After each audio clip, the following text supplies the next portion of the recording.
சில பேர் சொல்லுவாங்க, எங்க வீட்டில் ஜின்னு இருக்கு, அவர்கிட்ட ஜின்னு இருக்கு, அவருக்கு ஜின்னு பிடிச்சிருச்சு, அவருக்கு ஷைத்தான் பிடிச்சிருச்சு, அவருக்கு கண்ணேறு இருக்கு, திருஷ்டி அதிகமாப்பட்டுருச்சு. அதே போல சேர் இருக்குல்ல, சூனியம், சூனியுடைய வசுவசா இருக்கு, சூனியத்துடைய ஊசலாட்டத்தில் அவர் இருக்காரு என்று உங்களுடைய மனசிலே தோன்றினால், கண்ணியமிக்க அல்லாஹ்வின் நல்லடியார்களே, நபி ஸல்லல்லாஹு அலைஹி வஸல்லம் அவர்கள் இந்த துஆவை நமக்கு கற்று தந்திருக்கிறார்கள். குர்ஆனுடைய அத்தியாயத்தை சொல்லி தந்திருக்கிறார்கள். அது என்ன தெரியுமா? ஈஸியான அத்தியாயம், சூரத்துல் இக்லாஸ். எல்லாருக்கும் தெரியும், தெரியுமா தெரியாதா? சூரத்துல் இக்லாஸ், குல் ஹுவல்லாஹு அஹத் அல்லாஹுஸ் ஸமத் லம் யலித் வலம் யூலத் வலம் யகுல் லஹு குஃபுவன் அஹத். இதுதான் சூரத்துல் இக்லாஸ்.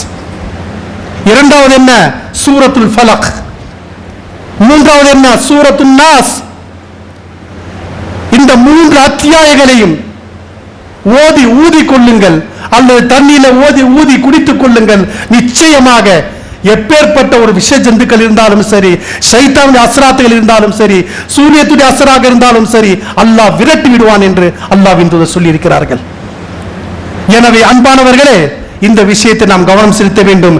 எந்த அளவுக்கு என்றால், இந்த சூறாவை நபி ஸல்லல்லாஹு அலைஹி வஸல்லம் அவர்கள் ஆயிஷா ரலியல்லாஹு அன்ஹா அவர்கள் அறிவிக்கிறாங்க, அல்லாஹ்வின் தூதர் ஸல்லல்லாஹு அலைஹி வஸல்லம் அவர்கள் தூங்குறதுக்கு முந்தி என்ன செய்வாங்க தெரியுமா?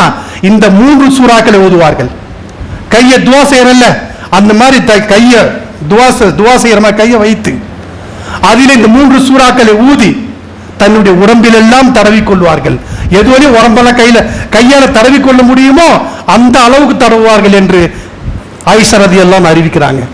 எனவே அன்பானவர்களே, இது போன்ற கஷ்டங்கள் சிரமங்கள் உமக்கு தெரிந்தால் ஒவ்வொரு இரவு நேரத்திலே தூங்குறதுக்கு முன்னாடி இந்த மூன்று அத்தியாயங்களை ஓதிக்கொள்ளுங்கள். நிச்சயமாக நீங்கள் ஷிஃபா பெறுவீர்கள். நீங்கள் யார்ட்டையும் போக வேண்டிய அவசியம் கிடையாது. நீ யார்ட்டையாவது போறீங்கன்னா உன்னை ஏமாத்தான் அர்த்தம். அவன்கிட்ட ஒரு சரக்கும் கிடையாது. கண்கட்டு வித்தையை தான் உங்கள்கிட்ட காட்டுவான். எலுமிச்சை பழத்தை உருட்டுவான், அத்தை உடைச்ச ரத்தம் வர்ற மாதிரி இருக்கும், எல்லாம் ஏமாற்றுவாளே. எனவே அன்பானவர்களே, இந்த விஷயத்தில் முஸ்லிம்கள் ஆகிய நாம் கவனமாக இருக்க வேண்டும்.